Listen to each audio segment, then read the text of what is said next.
Good afternoon, everybody. Thank you for coming today. My name is Megan, and I am one of the publishing and print consultants here at BookLogix. Today, we are here to talk about planners and journals. But before I get into that, I wanted to give you some brief background about our company.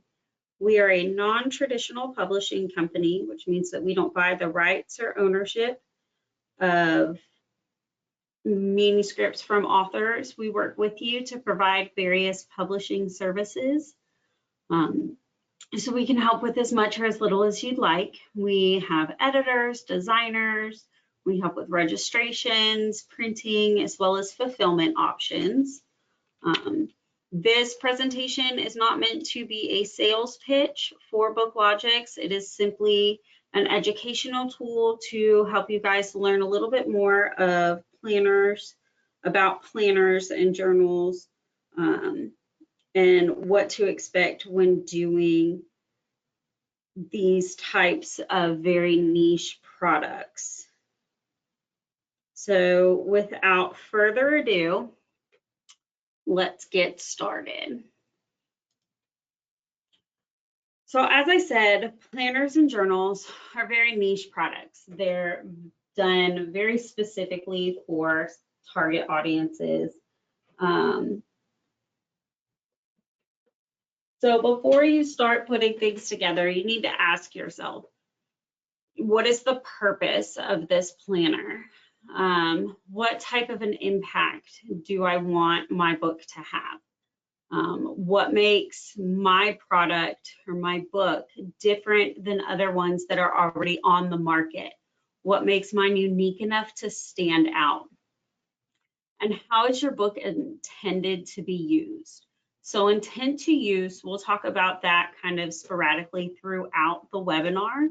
But that's going to have a lot of impact on some of the printing and production side of things, whether it needs to be spiral bound or perfect bound, whether it needs to be a hardcover or soft cover, whether the size of the book, all of that is going to be impacted by how the book is meant to be used. So when I say how is it meant to be used, I mean, is it something that is supposed to be referenced once a day so it can be stationary on somebody's desk?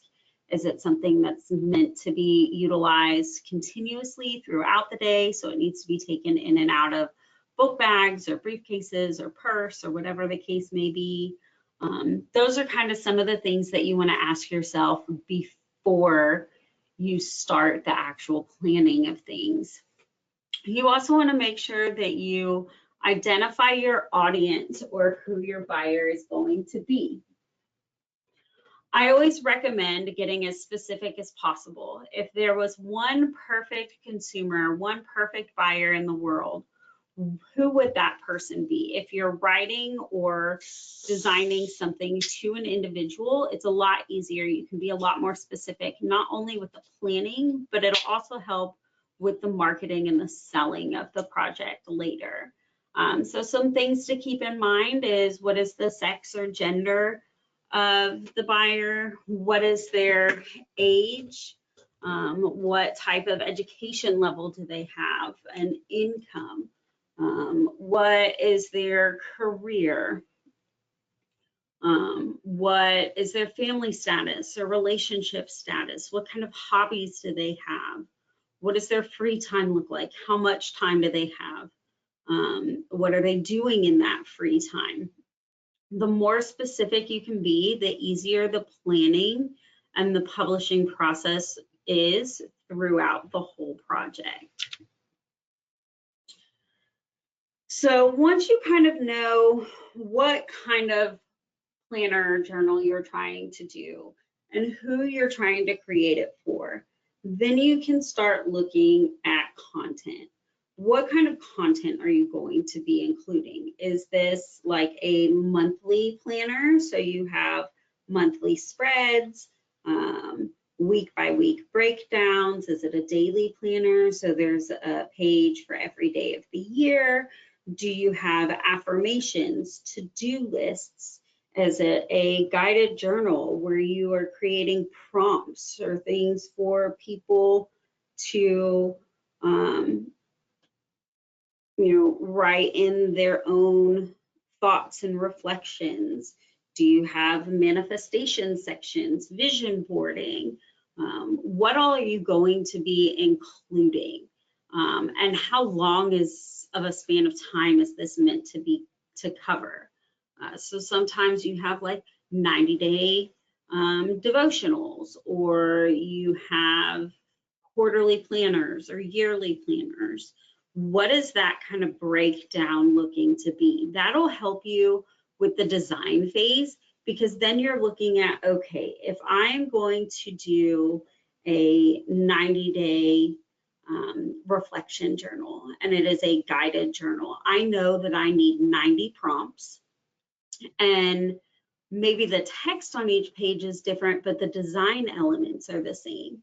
So you are able to kind of take a templated page and repeat it over and over again, which cuts down on design fees. Maybe you're doing a full planner, so you're looking at, there's 365, 366 days of the year, plus any additional content that you may have that doesn't fit on a single page, so introduction pages, things of that nature. So it helps you kind of plan out what it is that you're going to include. Then you're going to look at how will it be presented. So when we're looking at what's going to be presented, this is going to be kind of the next couple slides. So I'm just going to go through these really quick. You have your binding type, your size, the overall length of the book, fonts, graphics, color, bleeds, all of those types of things. So the actual visual elements of the planner. So let's start breaking down some of these visual elements. So you have binding type. So binding type typically falls into one of three, or book types typically fall into one of three different categories. You have a paperback book, which is going to be kind of a traditional cardstock, so it's going to be a little bit thicker for the front and back covers. Then you have your hard covers, which can either be an image wrap, which means there's a graphically designed cover, or a leatherette or a linen, which can then be foil stamped or debossed. So you can see at the very top above the text, you have that blue book that is a picture of like a perfect bound paperback, which means that it is a traditional book with a spine with that cardstock cover. The second image on the right-hand side is going to be a blue linen with foil stamping. Then you have the bottom right corner is going to be a leatherette with foil stamping. The one in the center at the bottom, the purple, the one with the purple lines on it, that's an image wrap. So that's a graphically designed and printed cover that is then wrapped around the boards. So you also have the option of spiral binding versus perfect binding. So perfect binding, whether it's a soft cover or hardcover, means that it has a spine. And then spiral bound is exactly that, spiral bound, and you have two options for spiral binding. You have the plastic coil or a twin loop metal wire.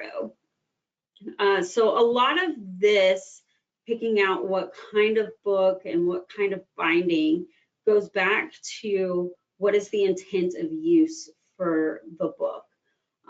So if it's something that's made to be taken in and out and referenced multiple times throughout a day, you're putting it in a bag, taking it out of a bag, it's going in a drawer, out of a drawer, it's being carried with you to the office and in the car and while you're running errands and picking the kids up from school and at night when you're at home, then maybe having a hardcover, which is slightly more durable, is going to be a better option for you because it can take a little bit more banging around than a soft cover could. Maybe it's something that's meant to sit stationary on a desk and only reference once a day. So doing a soft cover may be easier. You know, for spiral binding, some people really like the spiral binding because it gives the book the ability to lay flat. So it opens really well. You're able to kind of fold the book over to write on the pages. It's very left-handed friendly, which some people don't take into account when they're doing books. You know, so your hand's not getting lost in that gutter, stuck in the gutter. It makes it really easy to write in. Maybe for like the traditional paperbacks, maybe it's less about, even though we're talking about planners and journals, maybe the content that the consumer is adding is actually really minimal. And a lot of it is like quick, easy, one sentence reflections based off of the content that you have created. So because it's not being focused on writing in it, you know, maybe the perfect bound works for you.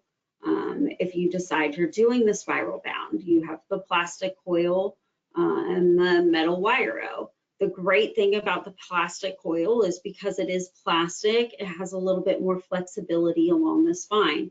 So if it's something that's being taken in and out and used regularly, maybe having some of that flexibility is a really good idea.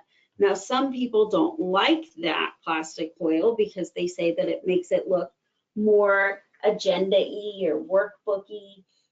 Maybe you're looking to create a higher end product, so you want the aesthetics of the metal wires. That tends to have a little bit more visual appeal. The downside with metal is it is metal, so once it bends, it is bent. So sometimes that can make it a little trickier when turning the pages if something gets bent somewhere.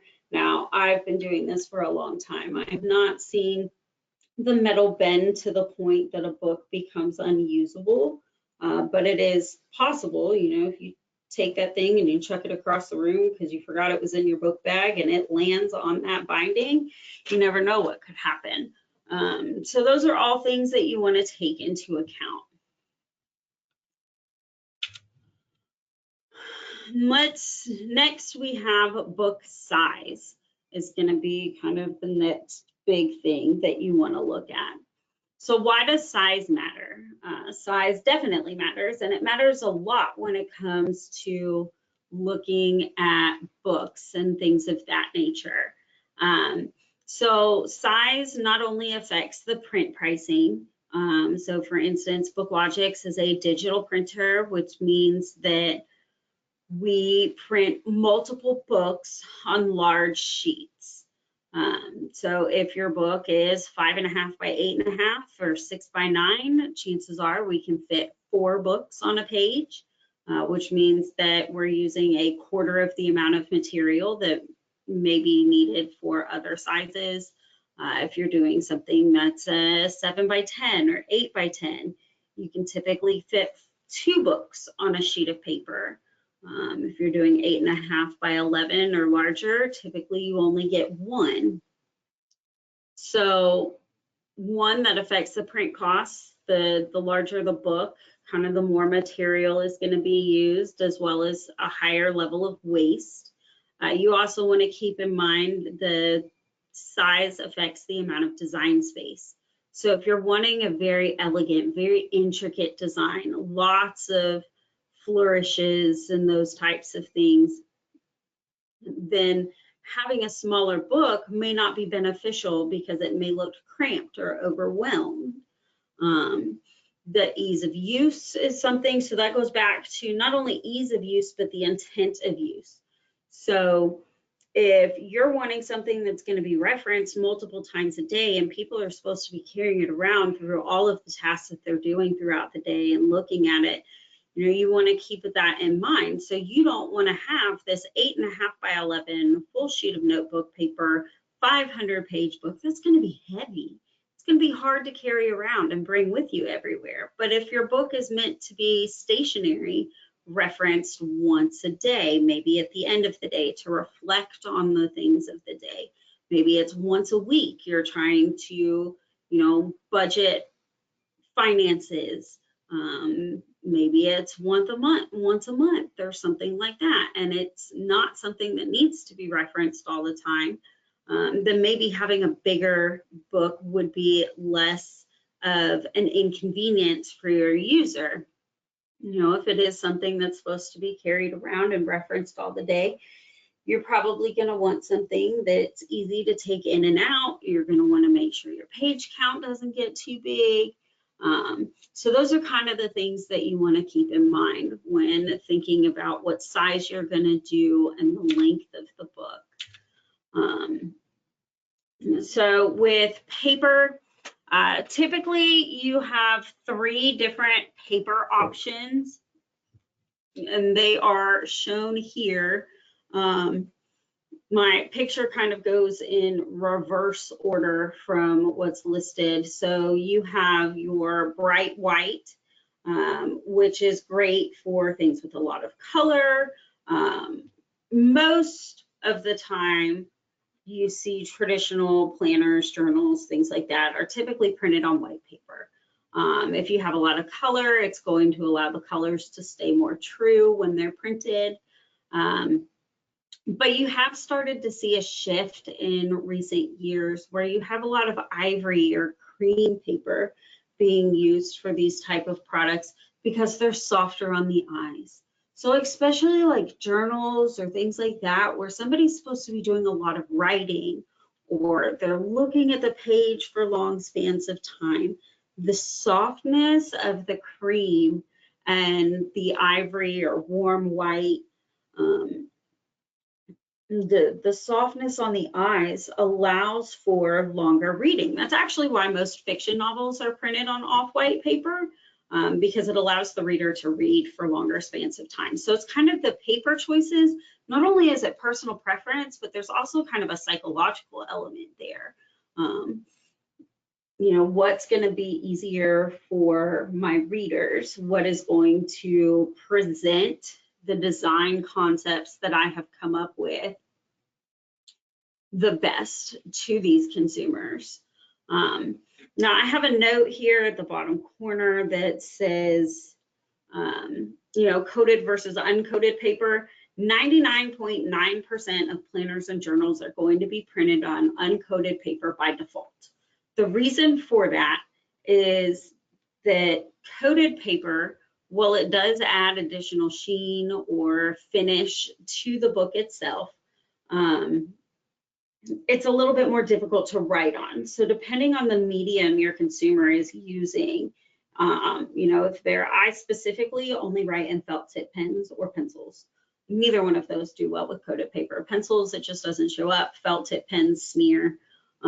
So depending on what your consumer is using, a coated paper may be a hindrance versus an uncoated paper is going to allow all sorts of mediums to be used across the board without you having to make distinctions between,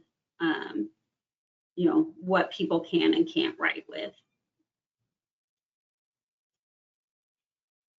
So let's talk about color. I've mentioned color a couple times.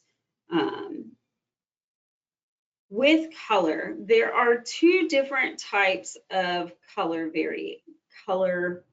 systems that can be used. So I'm going to talk about these a little out of order. So RGB stands for red, green, and blue. And that is used for digital formats. So anything you're looking at electronically is done in RGB. Now there are programs like Adobe where you can change that setting to have things appear in CMYK. But for the most part, everything digital is going to be RGB. So it's using a combination of those 3 colors to create all the different shades and hues that are visible to the human eye.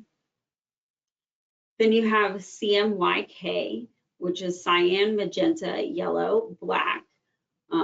So that's what print formats use. They use 4 different colors to create all the imagery that is seen on a printed page. So why does that matter? If you are setting up a file in RGB, so you're using 3 colors to create the images that you're seeing, but then it goes to a printer and the printer is using 4 colors. The differences in those color combinations could cause the colors themselves to be slightly different. So what you see on your computer monitor is not always what you're going to see on a printed page, and that's something to really keep in mind. There is a standard within the printing and publishing industry.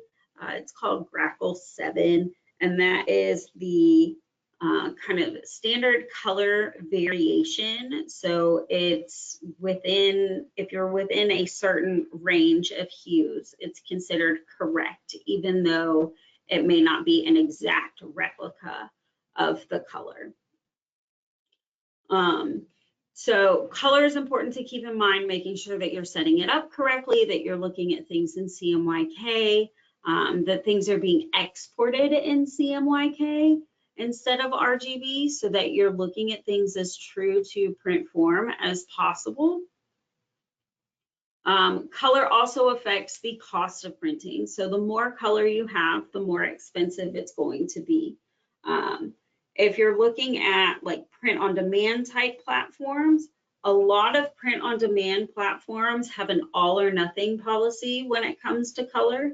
So if you're doing a 365 page journal, then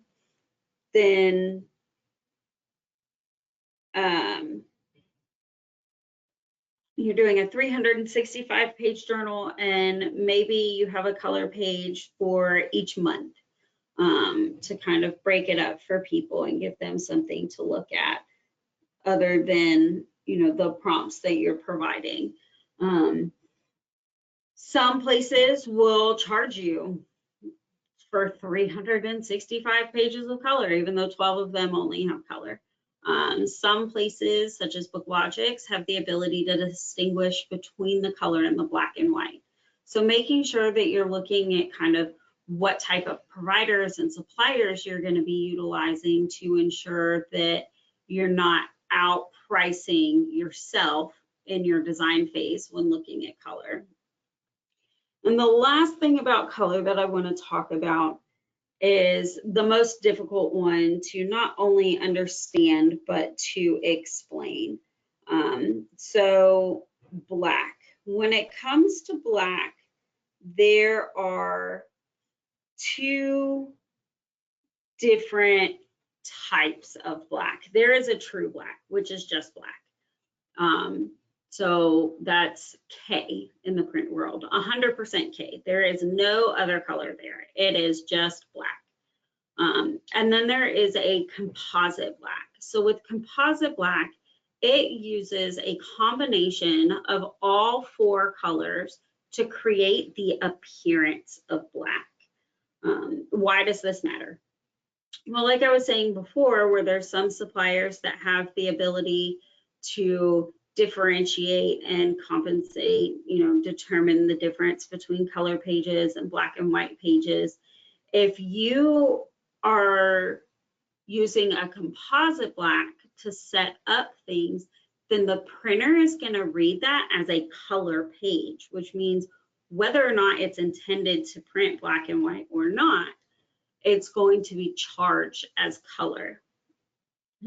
So that's something that you really want to keep in mind, especially if you're trying to keep costs down, but still have some design flourishes or things done in color that's maybe not throughout the whole book. And sometimes it's really hard to tell. Some web-based design programs, so some of the free design programs, don't have a true black. They only have a composite black.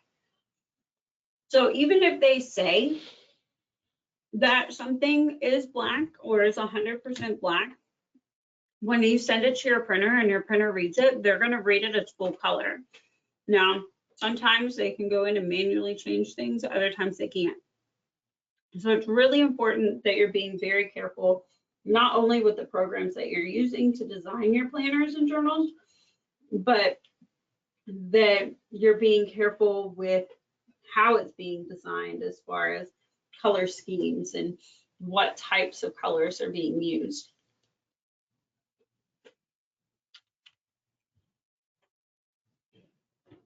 So let's go from kind of the general basics to a little bit more specific for journals themselves or planners themselves. You want to make sure that you're setting up your margins correctly. So the margin is the area in which the design elements and writing actually falls.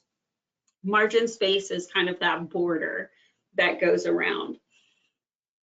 Typically, you want to have a minimum of a 1/2 inch margin. So if you look at this picture on the left-hand side, you have this 6x9 trim size. So the trim size is this white space. That is the actual page of the book. Where you see those like aqua-y blue lines, those are your margin lines.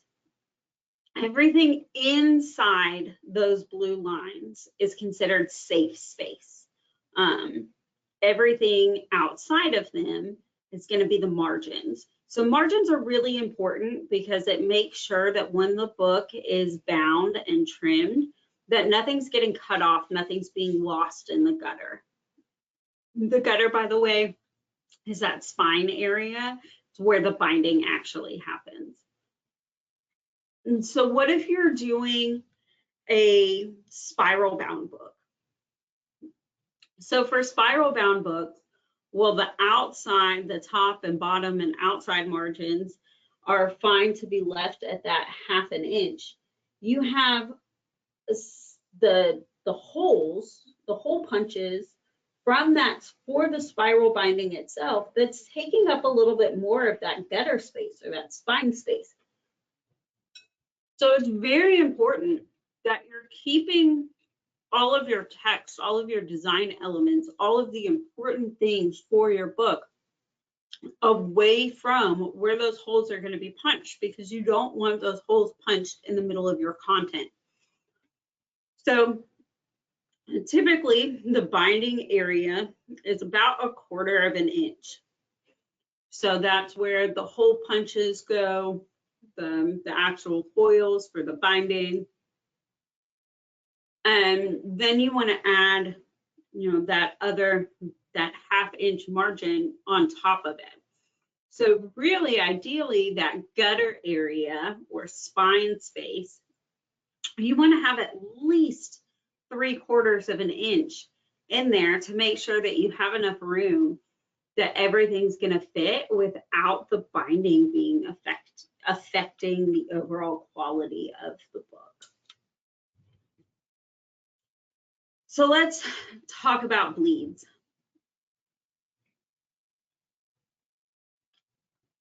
So what is a bleed? A bleed is when an image or design element or background, anything extends all the way to the edge of the page.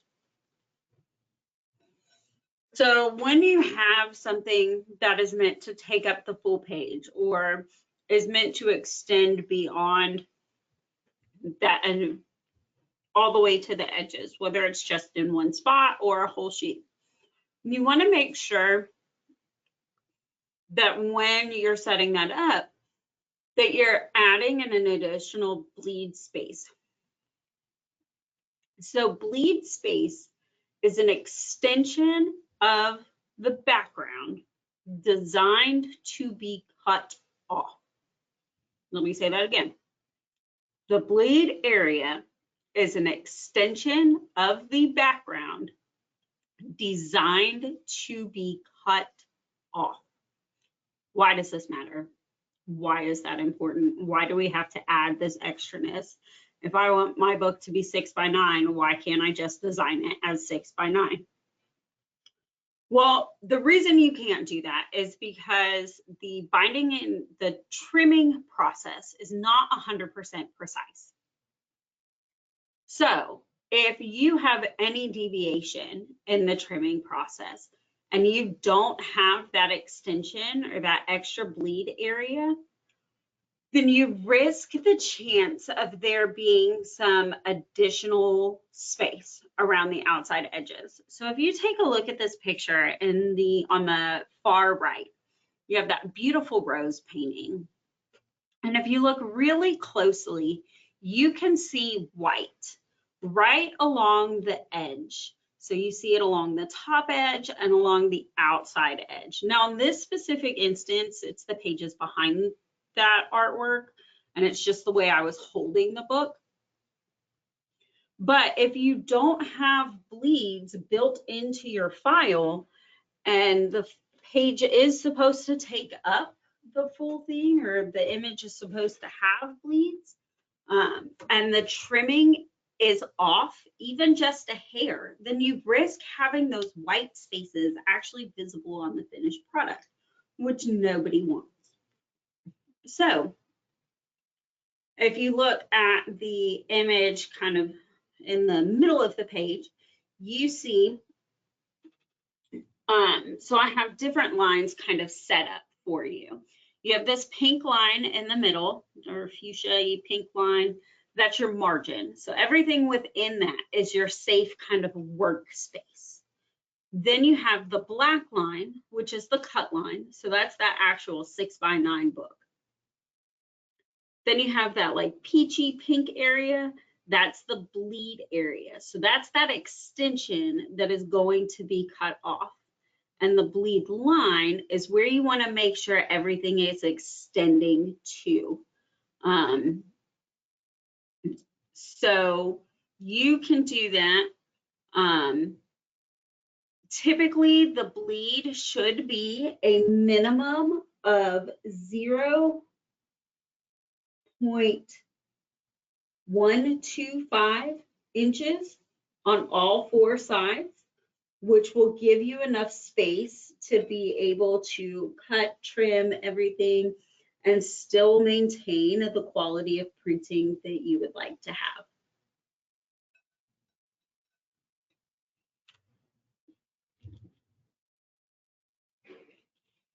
So let's talk about the fun things that go into planners and journals, those types of things. So that's kind of some of the great things about doing these types of products. Just like I was saying that they're very niche, there's all sorts of fun ways that you can customize them and make them your own. So some of them are pockets. You can add kind of little folders to the book so that people have places to keep track of information or things that they're adding to the book. You can have bookmarks of some kind, so bookmark ribbons. Some companies have these kind of removable bookmark inserts that can be kind of snapped into the spiral binding. You can have sticker sheets made so that people aren't having to write like bills do. They can just put like a sticker of their cell phone on it, and they know, oh, they have to pay their cell phone bill, or maybe there is a, lightning bolt, and that means, oh, the electric bill's due today. So you can have stickers. Then you have elastic bands that can go kind of help keep things closed so that you're not worried about things falling out. It helps with durability for things that are getting taken in and out of bags frequently. You also could do like elastic bands for somewhere to hold a pen so that you always have a writing utensil handy with the book. Now, keep in mind, every additional level of customization that you add is going to add to your production cost. So you want to kind of look around. What do different suppliers have available? What can they do? How much does it cost? Because the last thing you want is to create this super gorgeous, super amazing product and then have it be too expensive to produce that you can't sell it. Then you have the next two slides go together. You have the most common kind of customization, especially for planners. You have tabs and dividers. So there are a couple of different ways that you can do tabs.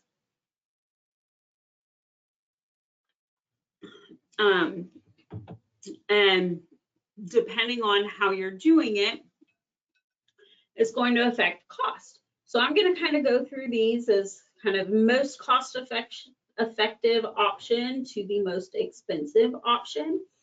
So you have the first one is going to be over here on the left hand side, and it is the flush printed tabs. So that means that there is some kind of color or some kind of design element that is printed along the edge of the page, and everything in that section has that color, that design element. So when the book is closed and you have a bunch of pages with that together, you can see it. And you can easily see where the different sections kind of break out. Not the best example, but my brain always goes to like the old Toys R Us catalogs that used to go out at Christmas time, where they had like the different departments had their own color, or like IKEA catalogs had these flush tabs. So then you're not paying for any additional material or anything. The worst that it can do is add bleeds to your file, which typically isn't going to make a very significant difference from a cost perspective, which means it won't make a significant difference from a retail perspective. Then you have this upper picture, and I will have to try to get a better picture of this for next time, but you have uncut dividers. So an uncut divider is a thicker, typically cover stock sheet of paper that is used as a section break, whether it's monthly breaks, quarterly, however your sections divvy out. And they extend beyond the text block. So they still fit under the cover of the book. So they're still protected, but they're longer or wider, I should say, than the actual pieces of paper that are being written on. So it allows somebody to easily grab that page and flip to it. So uncut dividers are going to be kind of the middle ground as far as creating those section breaks, because they are going to be bigger, they're going to be on different paper stock. So it is going to add a little bit of cost to the book, but it's not going to be as extensive as if you did die cut tabs. So die cut tabs is the creme de la creme of planner tabs. So these are in the bottom right hand corner. So that is when you have the same thing as the uncut. You have that thicker cardstock. It's going to extend beyond the pages of the book, so that people can easily flip to it. The difference is they are going to be cut to size, so that you can see multiple of them at one time. Typically, these come in sets of 3, 4, 5, or 6. But you can get custom ones done if you have a different quantity. So when thinking of the tabs and dividers, you have to think of the usability of the book. How much is that going to make a difference? And then you have to think even more specifically, is it going to be part of the planner pagination, or is it going to be an independent tab? So this one trips people up, and it's really difficult to think of. An independent tab means that if I had your planner in front of me and I went to one of those tab pages and I ripped it out of the book, it's not going to affect anything other than convenience, because I won't be able to just quickly flip to that section. But none of the content or material needed to make the book make sense and flow correctly is going to be lost. It is an additional sheet of paper inserted just to separate things. If that tab is part of the pagination, then that means that it is an integral piece. If I rip that out, something is going to be missed. So in the bottom photo, you can see half of the monthly spread, half of that calendar is printed on the back of that tab page. So if I rip that page out, now I only have half a month. I'm missing half of my calendar. So why does this matter? Being part of the pagination of the planner can help keep costs down. So it reduces the page count a little bit. You know, if it is an independent tab and you're just a sheet of paper that you're kind of adding in, however many tabs that you're doing, you're adding 2 pages to the length of your book. So let's say you're doing a monthly planner and it's for a year. So you have 12 months out of the year. By having an independent tab, you are now automatically increasing your page count by 24 pages because you have 12 months front and back of that tab. So if you print on the back of the tab page, or even on the front of it, then you're now reducing that. You only have 12 additional pages to the rest of your content. But now your content may also be 12 pages less, so it kind of balances itself out.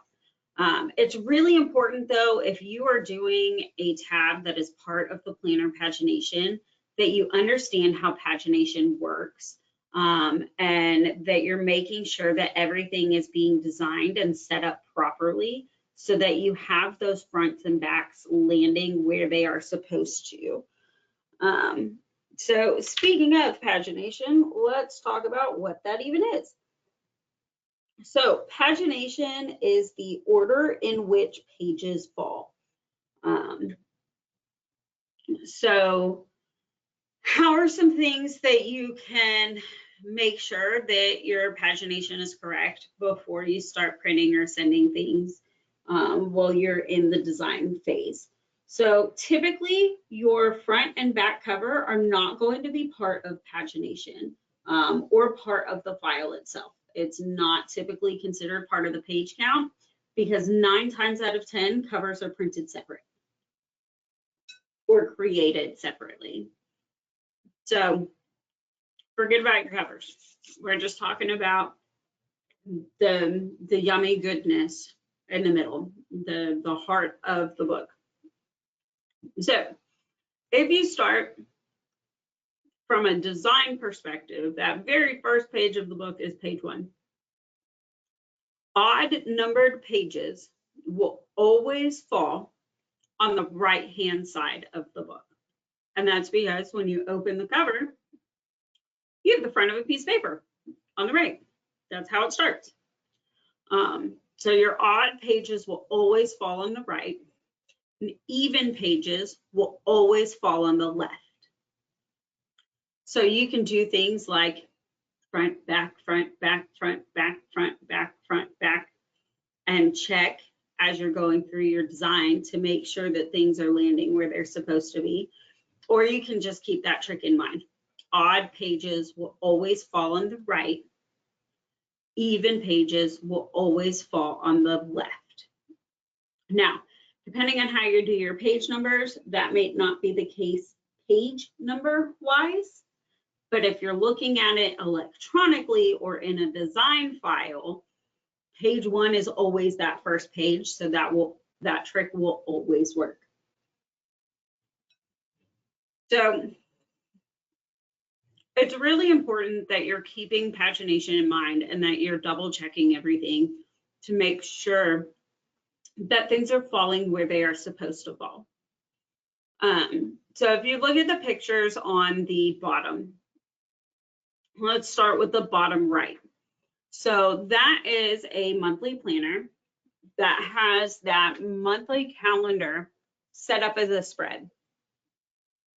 So the spread means the left and the right side of a book are meant to be looked at together.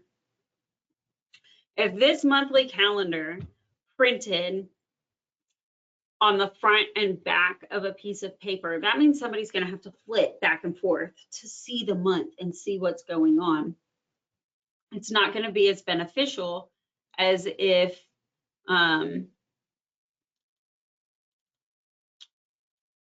it is laid out like this, where you can easily see it.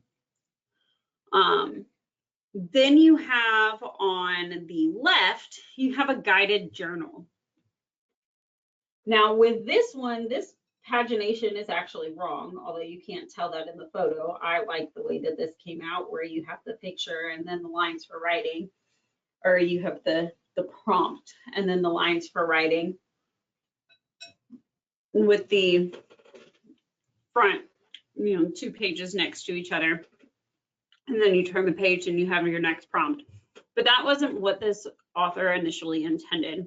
They had intended for the prompt to be on the right side of the page with lines, and then you flip it over and keep writing.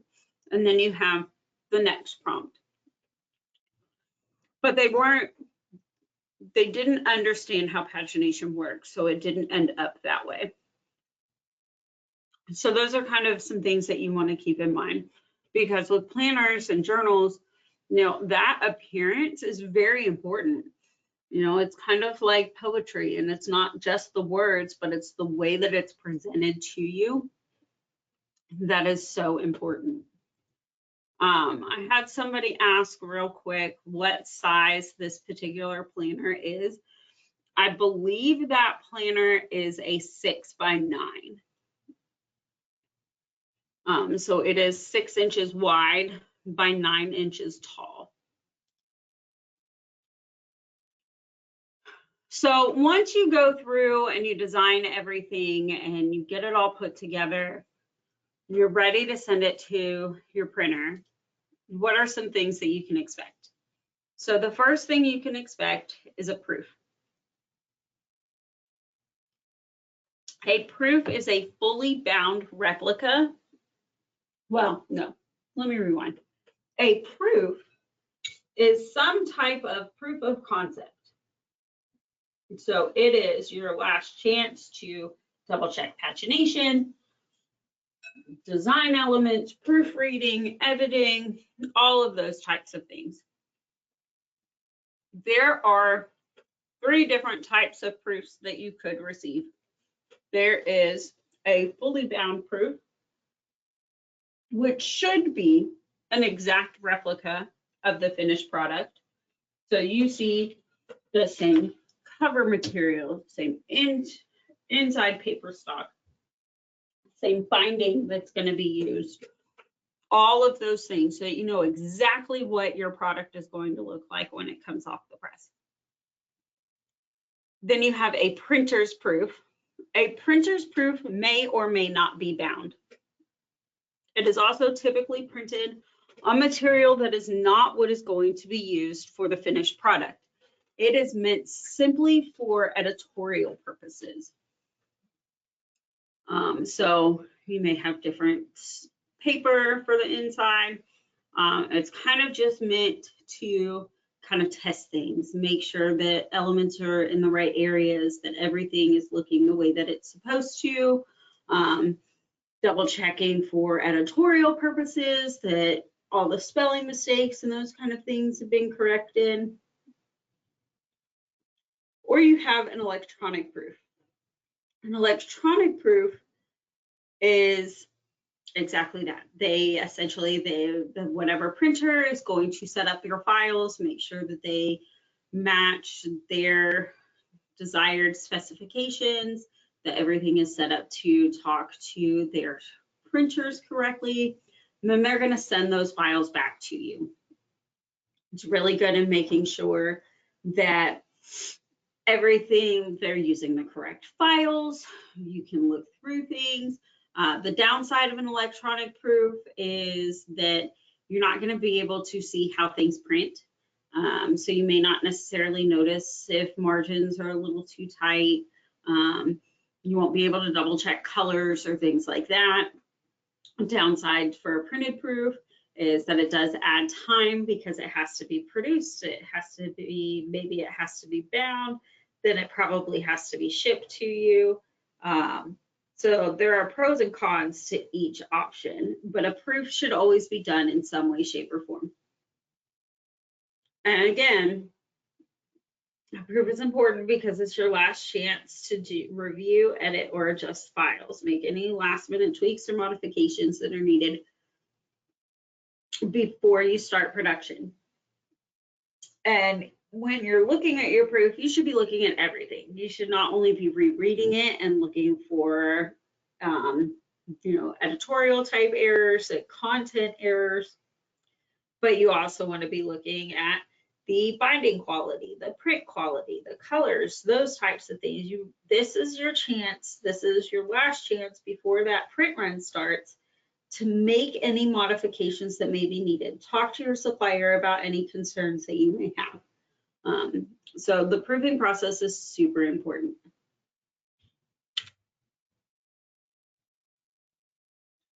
So when I'm talking to authors or creators, some of the questions that I get most frequently is, how many books should I print?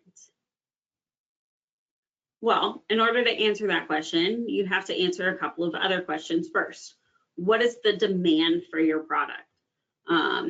Have you done pre-marketing? Do you already have a following? Is there, what are you doing to create a demand? Because you want to make sure that you're able to meet your demand. You don't want to release a book and then have to immediately market as out of stock or tell people you don't have any. Well, that's a great problem to have. You can lose out on some instant gratification buyers or impulse buys if you don't actually have any. I typically recommend you start small for first print runs and don't print more than 100 books.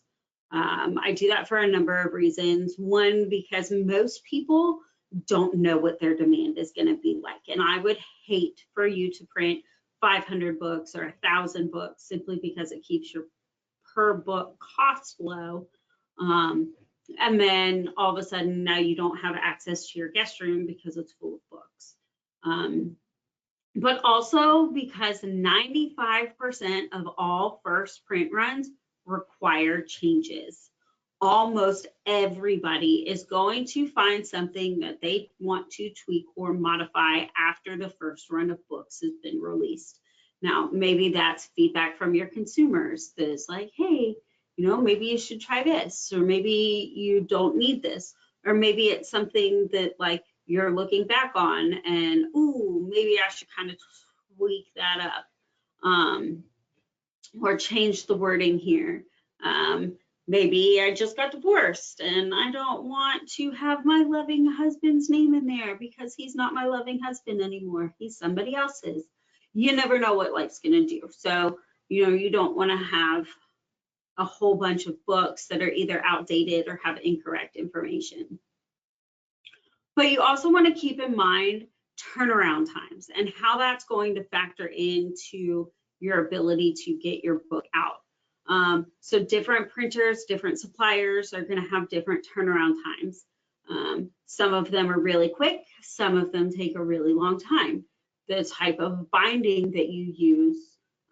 So if you're doing a soft cover, paperback, perfect bound book, that has a spine, typically those can be done really quick. You can get those, some of those print runs you can get done in 3 days.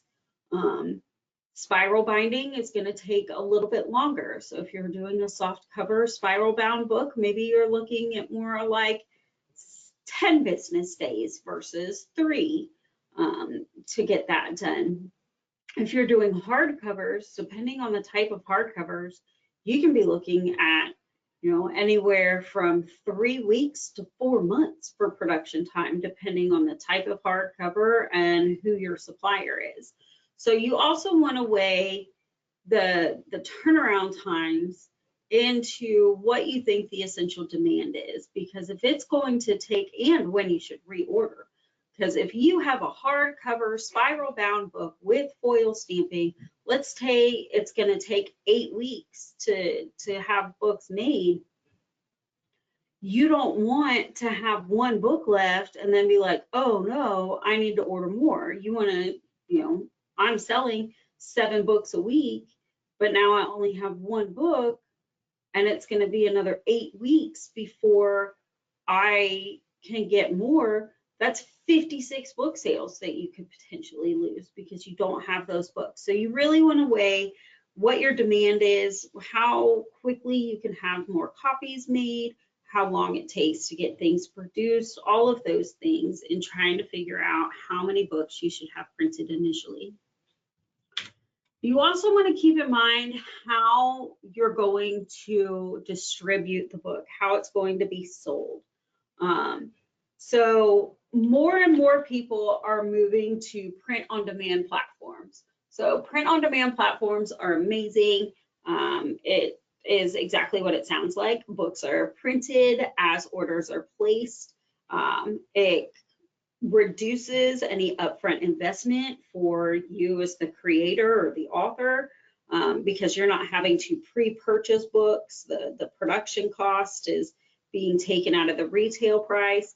The downside is most print-on-demand platforms are only going to have eligibility for perfect bound paperback books that are specific sizes. Now, there are some print-on-demand for hardcover perfect bound books, or hardcovers with a spine, so that you do have some flexibility there. But for the most part, you're looking at perfect bound paperback books, and they have to be set sizes. Then you have kind of the ship on demand. So ship on demand gives you a lot more flexibility. You can do hardcovers, you can do spiral bound, you can do whatever wonky size you want. Maybe you don't want to do a 6x9, you want to do a 6x8, or maybe you want 7.5 by 9 3/4. No, I said that backwards. 7 3/4 by 9.5, which is a composition notebook size. You know, maybe you want to do that, but that's not available for print-on-demand platforms. So you have that ship-on-demand option. Now, there aren't as many companies doing ship-on-demand, but there are some. The downside to ship-on-demand is that you have to pre-purchase an inventory of books to be kept somewhere. So you have a higher out-of-pocket cost because you're buying the books and then you're compensated for the production costs once your royalties are received. So those are all things to keep in mind when you're trying to figure things out, is how you're going to sell it, who's it for, what is it going to look like, how's it going to be used. Those are the really important questions when looking at planners and journals. So that kind of wraps up my presentation. I know some of you jumped on late and somebody asked if there was going to be a replay of this. So we do have recordings of all of our webinars. So if you'd like to reach out to us directly, we would be happy to send you a link with the recording for either today or a past Planners and Journals webinar, so that you have all of the information. Does anybody have any questions, comments, concerns that they would like to talk about before we leave for the afternoon?